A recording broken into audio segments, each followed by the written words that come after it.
Deus e nosso Pai. Louvado e exaltado seja o teu nome, Senhor. Pai, nós nos reunimos aqui nesta manhã, em nome de Jesus, para louvar o teu nome, Pai, para agradecer por tudo, Senhor, pela nossa caminhada. Nós temos caminhado com o Senhor. Às vezes nós tropeçamos, quase caímos, mas não caímos, levantamos e vamos caminhando. Não por nós, não por nossa força física ou por nossa inteligência, mas pela tua bondade, pelo teu amor. Pai, em nome de Jesus, nós suplicamos ao Senhor que tenha misericórdia das nossas vidas, que somos pecadores e continuamos pecadores. Mas o teu amor, a tua bondade é que nos sustenta. Ó Senhor, fortifique para que possamos continuar caminhando com o Senhor, em nome de Jesus. E que teu Santo Espírito continue sendo nosso conforto e a nossa direção. A oração que fazemos em nome de Jesus. Amém. Irmãos, vamos falar sobre a ceia, nós não vamos falar nenhuma novidade. Mas eu encontrei um texto aqui que eu copiei, imprimi, que eu achei muito bonito, e fala sobre a última ceia.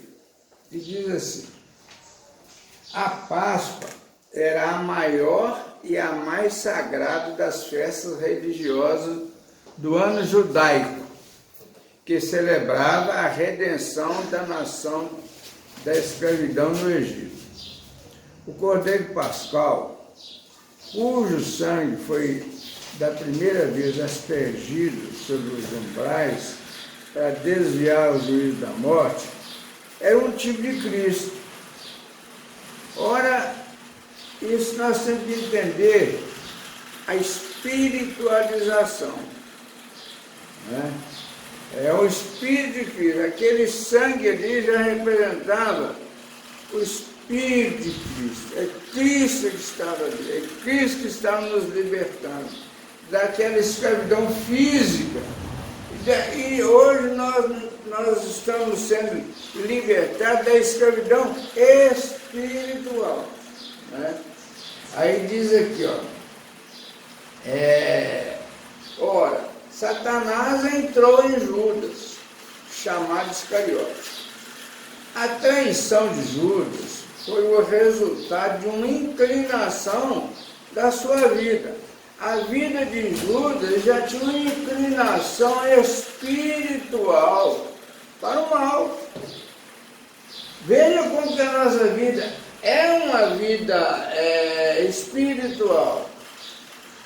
Nós temos que entender que a nossa carne, ela é a carne má, mas tudo que faz não é a carne. Essa carne que ela só tem vida em conjunto. Ela não tem ação nenhuma particular. É o espírito do mal que veio atacar o coração de Judas. Mas por quê? Porque Judas já tinha uma inclinação para o mal. Quando nós temos uma inclinação para o mal, as portas já estão abertas para a ação do diabo, do demônio. Então, por isso nós precisamos estar muito atentos, muito espiritual, sabe, falando conosco mesmo, reconhecendo aquilo que temos feito de mal. Porque quando nós estamos conscientes de estamos fazendo alguma coisa de mal, a nossa porta está aberta. Por isso que às vezes quando acontece um fato que aos nossos olhos são maus, é um aviso. Opa! Um aviso. É tudo espiritual. A traição de Judas foi o resultado de uma inclinação da sua vida. Nunca se interessou altruisticamente por Jesus. Nunca interessou. Quer dizer, até o fato de você não interessar, você ser neutro, você faz mal. Nós temos que ter consciência. Essa carne aqui, ela é só o invólucro, é como o espírito movimento. Mas nós temos que entender isso. Quando o Senhor esclareceu que não pretendia reclamar o trono de Israel, mas que esperava morrer. Isso trouxe ajuda o seguinte: olha, mas o que eu estou fazendo aqui então? Eu não estou querendo morrer, eu estou querendo gozar das coisas que essa terra tem.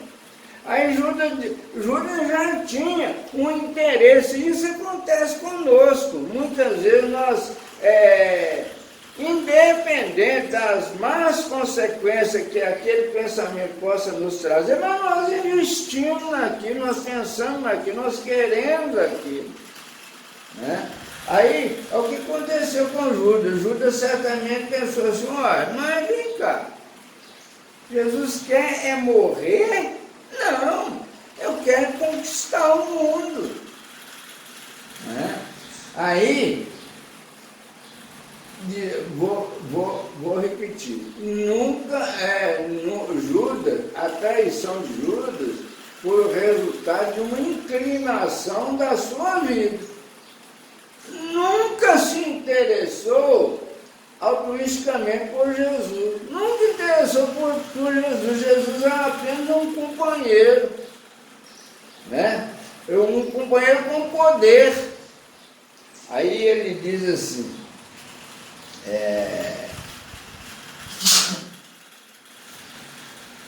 quando o Senhor Jesus esclareceu que não pretendia reclamar o trono de Israel. Por que reclamar o trono de Israel? Porque ele é descendente do rei, ele é descendente de Davi. Então, o trono era dele. Né? Aí ele não reclamou o trono de Davi. Ele não está preocupado com coisa aqui do mundo. Ele não está preocupado com isso aqui. Mas com isso Judas ficou desapontado. Oh, mas o que eu estou fazendo aqui? Eu estou querendo outra coisa. E resolveu salvar-se. Então Judas resolveu buscar uma outra condição de vida para ele. Aquela não servia para ele. E muitas vezes acontece isso conosco também na vida. Às vezes nós não manifestamos, nós guardamos aqui debaixo de 7 chaves, mas nós queremos outra coisa. Né? Aí diz, e resolveu salvar-se, se possível fosse. Sua atitude deu uma brecha às sugestões e controle satânico. A atitude dele abriu as portas espirituais e o demônio entrou. E ele então veio fazer o serviço que se precisava. Isso está respaldado no Evangelho de João, no capítulo 13, no verso 2 e 27, que diz assim: durante a ceia, tendo já o diabo posto no coração de Judas Iscariotes, filho de Simão, que traísse Jesus, e 27, e após o bocado, imediatamente entrou nele Satanás. Então disse Jesus: o que pretende fazer, faz depressa. Meus irmãos, é interessante. A vida, todos nós temos percalços na vida. A vida nos ensina coisas muito básicas. Por exemplo, nós olhamos aí pela vida, a própria natureza nos faz do poder de Deus. É impossível negar a veracidade de Deus. Uma natureza pode funcionar tão perfeitamente, né? Nós vimos, por exemplo, ainda ontem nós estávamos conversando, um passarinho vem aqui, pega uma semente aqui, leva ali, ele bota uma coisa, não sei o quê, as coisas, a água corre para o rio vai para o mar devolve chuva, é uma perfeição, uma perfeição. O nosso próprio corpo nos dá uma dimensão da inteligência que é o nosso corpo. Nós fizemos uma comparação aí, não existe, nós somos a excelência de Deus como criaturas de Deus, porque nenhum animal tem o mínimo que nós temos. Nenhum. Nós somos inteligentes, nós fabulamos, tudo diferente. Mas acontece que nós vamos ver também um lado negativo. O mundo está amaldiçoado. Uma coisa impressionante. Nós vivemos um mundo terrível, um mundo sem saída. Não temos saída para o mundo. Por isso que existe a salvação em Cristo Jesus. Não há salvação para o mundo, mas há salvação para as pessoas do mundo. E é tão interessante que quando nós falamos que o mundo está sob maldição, que até a natureza sofre com a maldição do mundo. Os animais sofrem, um por o outro. Aí a gente vem e fala assim, olha, mas isso é uma cadeia alimentar, tá, uma cadeia alimentar, isso é uma explicação, mas acontece, será que o Deus Todo-Poderoso precisava fazer um elemento comer o outro para se alimentar? Eu não acredito nisso, não acredito. Deus, sabedoria, será que Deus tem um animal comer o outro? Não há como acreditar, né? Então, nós temos que, mas nós temos visto. Por que uma pessoa quer fazer mal ao outro? Por quê? E tanta corrupção, com desejo de poder, com desejo disso, daquilo. O que é isso? Isso só pode ser maldição. Não tem como. Né? Agora, o que nós precisamos é de entender isto. Como nós vamos entender isso? É pelo sobrenatural. Nós temos que entender isso sobrenaturalmente. Aí, nós vamos perceber como que o Evangelho é importante na nossa vida. Qualquer instituição, qualquer movimento que a gente buscar, ele tem sempre um objetivo diferente. Você cria, por exemplo, uma religião. Vamos falar uma religião porque nós estamos no meio. O que é religião? Religião é uma instituição.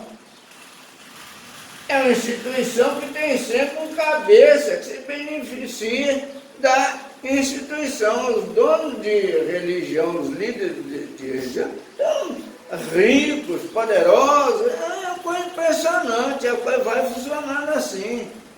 Né? Então, você vê o seguinte, nós estamos sempre buscando uma coisa diferente, vamos crescendo, mas o Evangelho não mostra isso. O Evangelho nos mostra que nós nascemos todos iguais.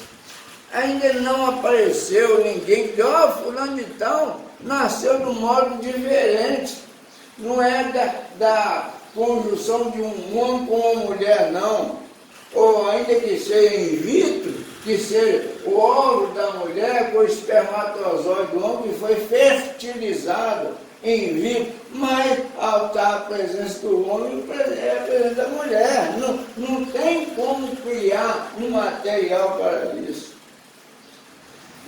Olha, todos nascem igual. não existe na história de alguém que alguém não morreu. Todos morreram. E nós sabemos disso, nós também vamos morrer, estamos caminhando para a morte. Quer dizer, não tem, é uma sabedoria, uma inteligência fora do comum. Mas o Evangelho ele vem para nos dar o entendimento disso, é o ensinamento de Jesus.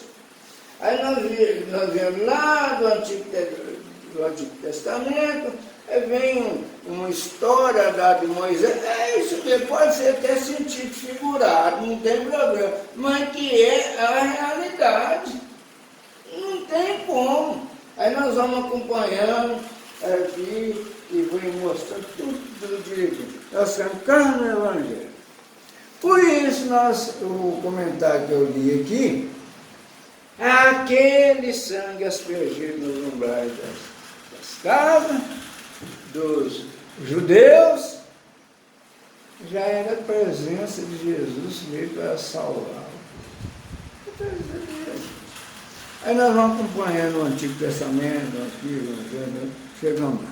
Aí nós vamos chegar no Evangelho. E hoje nós vamos falar sobre a ceia. Então nós vamos começar falando em Lucas 21, no verso 37 e 38. Que fala assim: o povo vai ter com Jesus para ouvir. É Lucas 21, 37 e 38. O povo vai ter com Jesus para ouvir. Meus irmãos, diz assim: Jesus ensinava todos os dias no templo. Vamos levar isso para a nossa mente, vamos pensar sobre isso. Tinha um povo que seguia Jesus, gostava de ouvir Jesus, porque Jesus tinha boas palavras, tinha coisas boas para falar, confortava o coração, renovava as esperanças. Aí eles iam, Jesus ensinava todos os dias no templo, mas à noite, saindo, ia pousar no monte chamado das Oliveiras. Mas o povo gostava de ouvir Jesus. E 38. E todo o povo madrugava para ir ter com ele no templo, a fim de ouvir. Tá, beleza. No Lucas 22, então nós estamos caminhando para chegar em Lucas 22. É o final de Lucas 21, que é a sequência dos ensinamentos de Jesus que foi explicado, ou ensinado, ou interpretado pelo apóstolo Lucas. O Lucas 22, que vamos estar no assunto de hoje, diz o seguinte: o plano para tirar a vida de Jesus. O que aconteceu? Ele não voltar na natureza, na maldade do mundo. Por que criasse um plano para tirar a vida de Jesus? Porque houve uma diferença. Ora, esse homem, Jesus, esse homem vai nos tomar o poder. Esse homem vai tomar tudo aquilo que nós já conquistamos. O nosso poder político, nosso poder de mando, as nossas riquezas. Vamos dar um basta nisso. Está vendo como é que está indo muitas pessoas seguindo ele? Aí diz assim: estava próxima à festa dos pães ázimos, chamado Páscoa. Ó, tem um evento aí propício para aquilo que nós queremos fazer. Vamos ficar preparados para isso. A época é propícia, porque vai juntar todo mundo. Aí ele diz: preocupava-se os príncipes, sacerdotes e os escribas em como tirar a vida a Jesus, porque temiam que o povo os tirasse daquela condição. Está temendo, a maldade do mundo. Então, criasse um pacto da traição. Ora, Satanás, eu falei que nós estamos iniciando o 22, né? Ora, verso 3, ora, Satanás entrou em Judas, chamado Iscariote, que era um dos 12, fazia parte do staff de Jesus, as pessoas que acompanhavam Jesus, tratavam com Jesus, serviam Jesus, aquele negócio todo, escutavam Jesus, era o staff de Jesus, e Judas estava lá no meio. Este foi entender com os principais sacerdotes, olha a divisão, a maldade do mundo. O Judas foi entender com os principais sacerdotes e os capitães sobre como lhes entregaria Jesus. Ele já sabia que eles queriam. Opa! Eles querem o negócio de Jesus que não é o negócio que eu quero. Eu vou fazer o que me interessa. Então, eles se alegraram e combinaram em lhe dar dinheiro. Opa, você tem a solução para nós? Toma dinheiro, né? Você quer? Toma. Demônio sempre dá aquilo que você quer, aquilo que pode fazer nós, te dá. O Judas concordou e buscava uma boa ocasião de lhe entregar sem tumulto. É a forma como que ele ia executar o trabalho dele.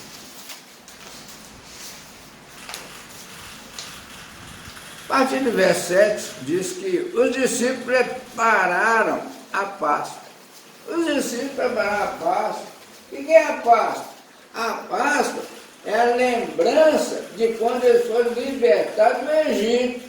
Eles eram escravos, fisicamente escravos, politicamente escravos, estavam lá presos àquela condição lá.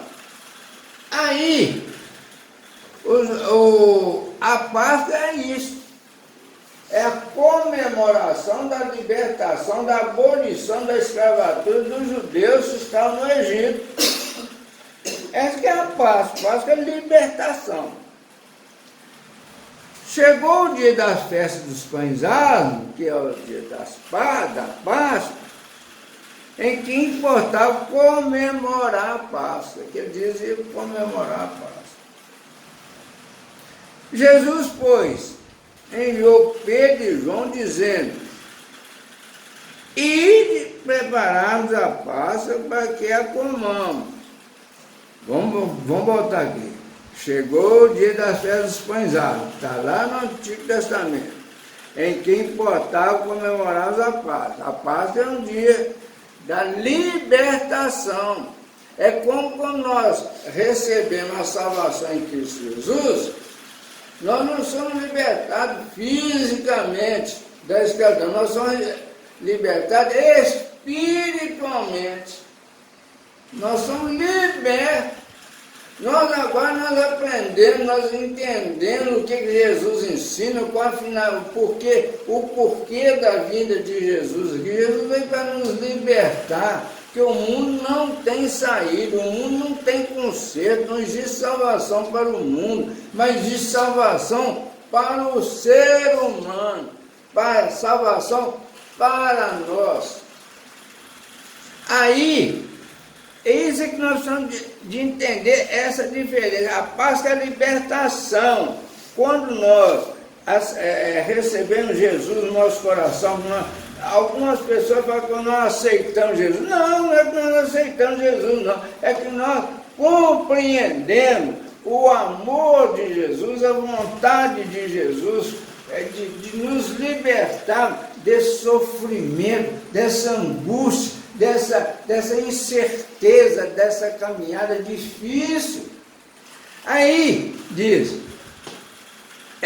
Jesus, pois, enviou Pedro e João, dizendo: ide prepararmos a Páscoa para que a comamos, lembrando da libertação. Eles lhe perguntaram: onde queres que a preparemos?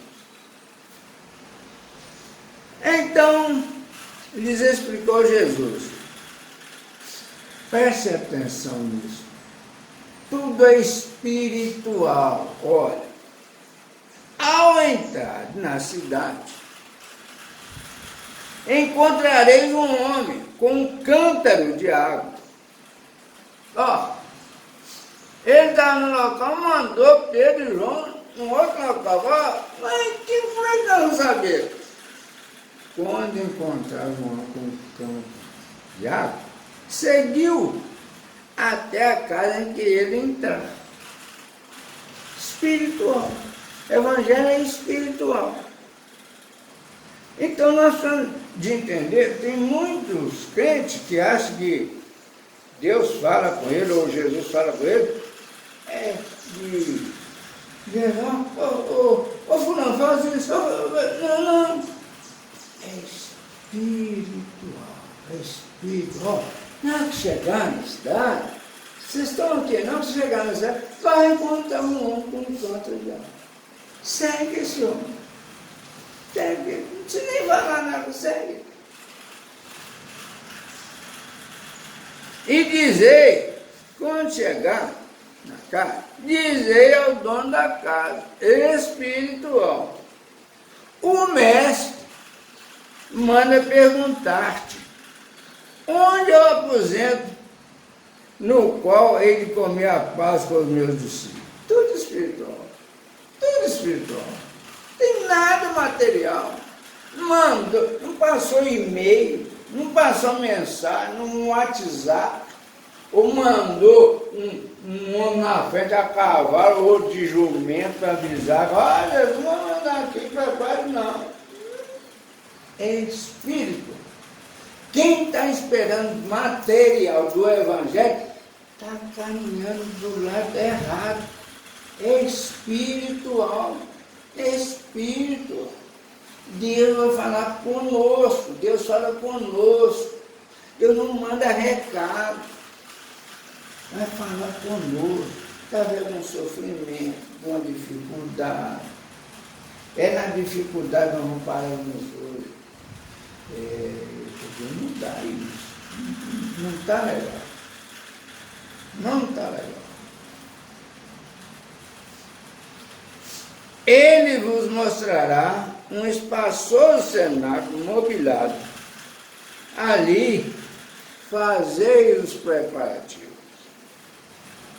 E indo, tudo encontraram como Jesus lhes dissera, e prepararam a paz. Entendemos? É tudo espiritual. Tudo espiritual. Não tem que estar preocupado com as coisas materiais. Não. Nós temos coisas que... Nós temos deveres a ser cumpridos. Respeito às pessoas. Respeito. Dever. Tudo nós temos que andar de conformidade com as leis dos homens.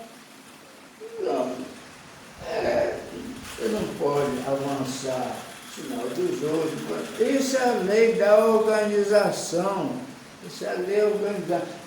Deus proporcionou essa liberdade para os governantes.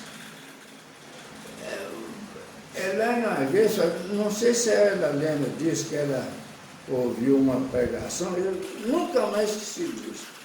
Ela disse o seguinte, que o pastor, que eu não sei quem é, pregou e ela ouviu, e se não é a presença do Espírito Santo, se não fosse a presença do Espírito Santo no mundo, os caras saíam batendo um com o outro, não haveria ordem.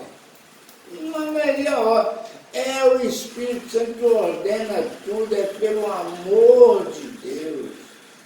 Não sei se você lembra disso. Você lembra disso? Então, é a presença do Espírito Santo que ordena todas as coisas. Tudo ordena, senão chegar um matando o outro, tal.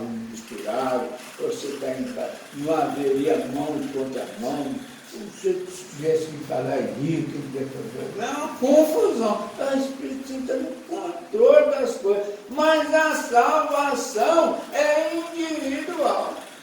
A salvação é individual. Isso que nós temos de entender. Se nós não entendemos o Evangelho como espiritual, sem a presença material, nós não precisamos de homem nenhum, nós precisamos de Deus.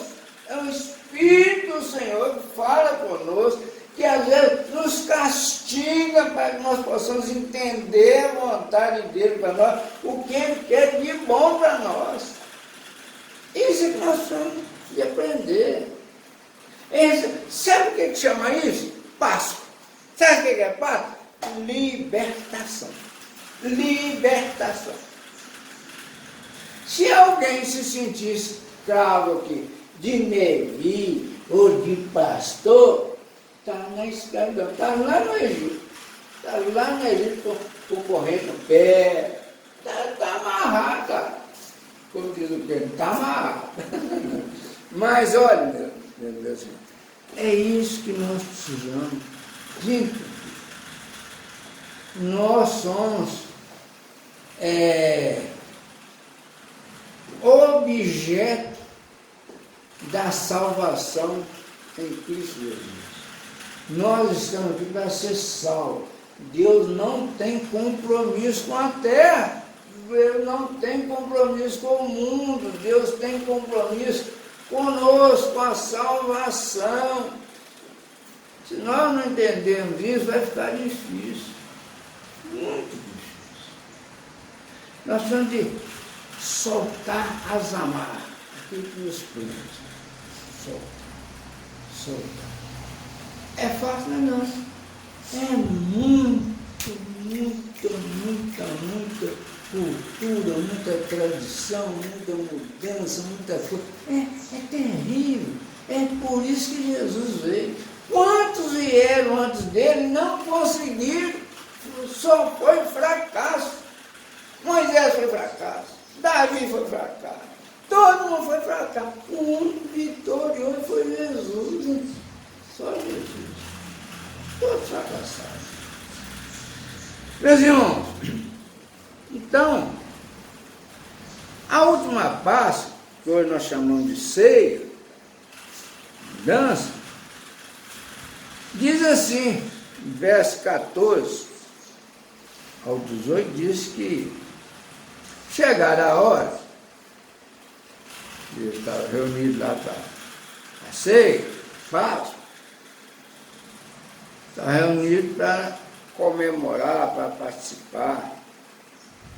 E dando sequência à ceia, a partir do verso 19, diz assim: e tomando o pão, está explicando o que Jesus fez naquele dia. E tomando o pão, tendo dado graças, o partiu e lhes deu, dizendo: isso é o meu corpo. É o corpo, símbolo do corpo dele, oferecido por vós. Ele ofereceu o corpo dele para a salvação daqueles que nele crêem e que querem. Fazer isso em memória de mim. Todas as vezes que nós participamos da ceia, como vamos participar hoje, nós temos que lembrar o fato que ele fez naquela última ceia que ele fez lá com aqueles discípulos dele, que hoje nós somos os discípulos dele.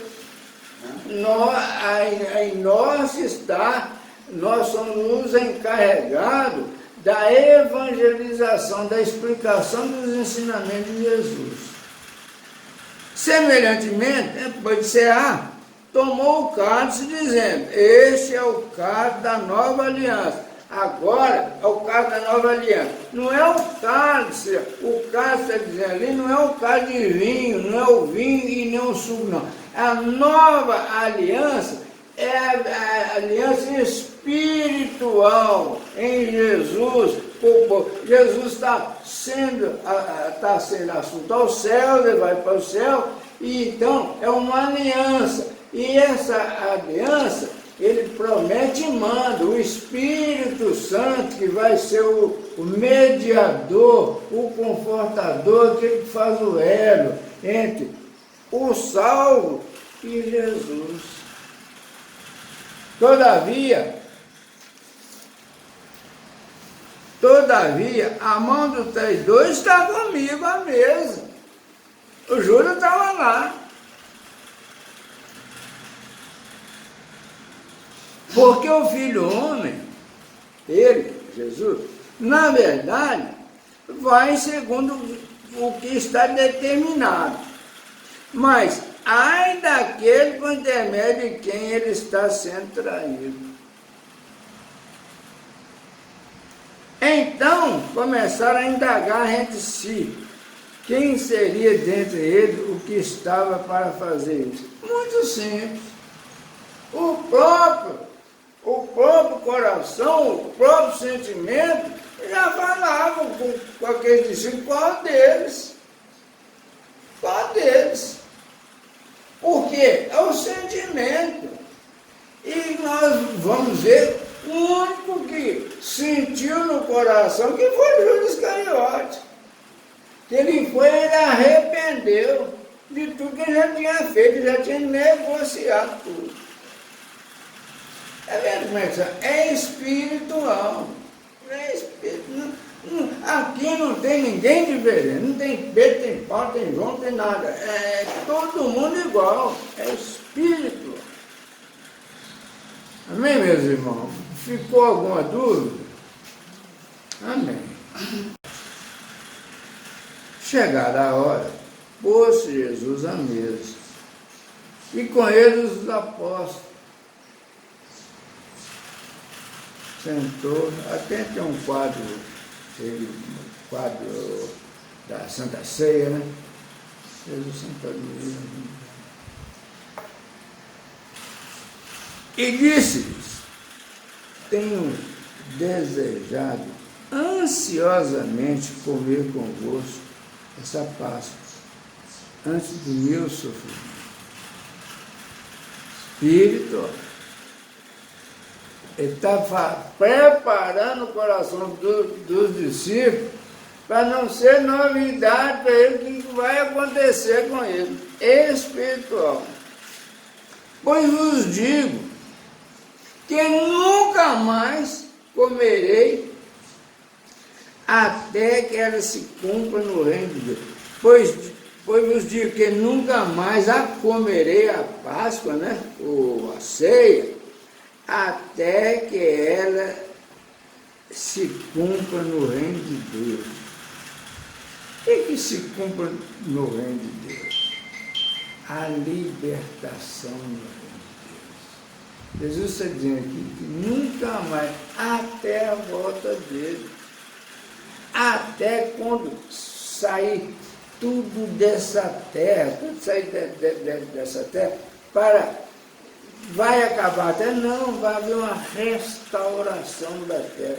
Porque lá atrás não diz que Deus criou a terra como um paraíso onde estaria os humanos.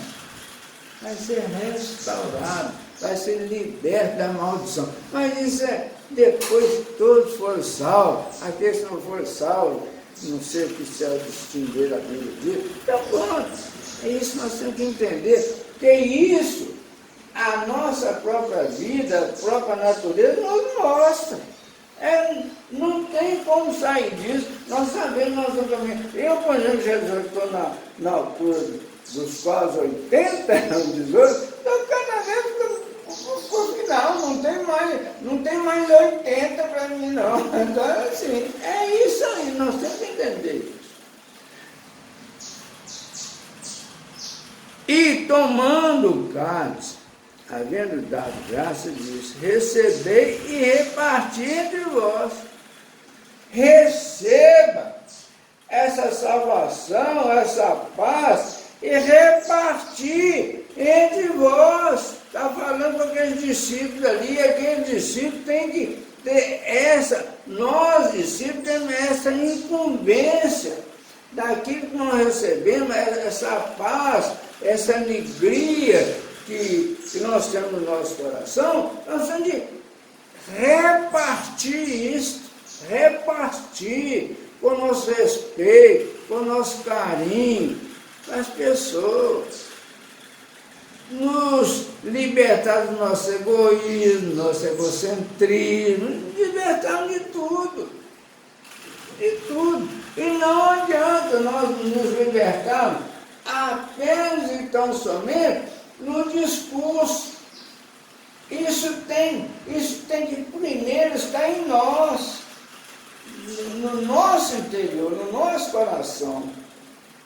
É porque é no coração que nós sentimos. E é na mente que nós planejamos. Esse aqui é a beleza do Evangelho. Você pode enganar todo mundo, mas você mesmo não engana. Você sabe quem você é. Nós sabemos quem nós somos. E tomando o cálice, havendo dado graça, disse: recebei e reparti-vos entre vós. Pois vos digo que de agora em diante, não mais beberei do fruto da videira, até que venha o reino de Deus. Nunca mais beberei do suco da uva, que é produto da terra, até que venha o reino de Deus. O que é o reino de Deus? O reino de Deus, o que é o reino de Deus? É paz, longanimidade, fraternidade, bondade. É isso que é o reino de Deus.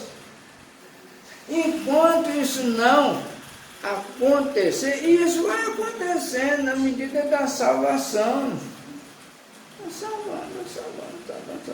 Até a própria Bíblia diz como será o final. É bom lermos a Bíblia e fazer uma análise comparativa a ver o que está acontecendo. Meus irmãos, fica essa mensagem para nós, porque... Só uma dúvida aqui, minha curiosidade. E tomando cálice, havendo dado graças, reparti entre vós. Pois vos digo de que de agora em diante, não bebereis do fruto da videira até que venha o reino de Deus. Então não podemos tomar suco de uva, não? Melhor. Não bebereis do suco da videira até que venha o reino de Deus. É para não tomar suco de uva? Eu não entendi. Volta aí, no versículo 18. De agora.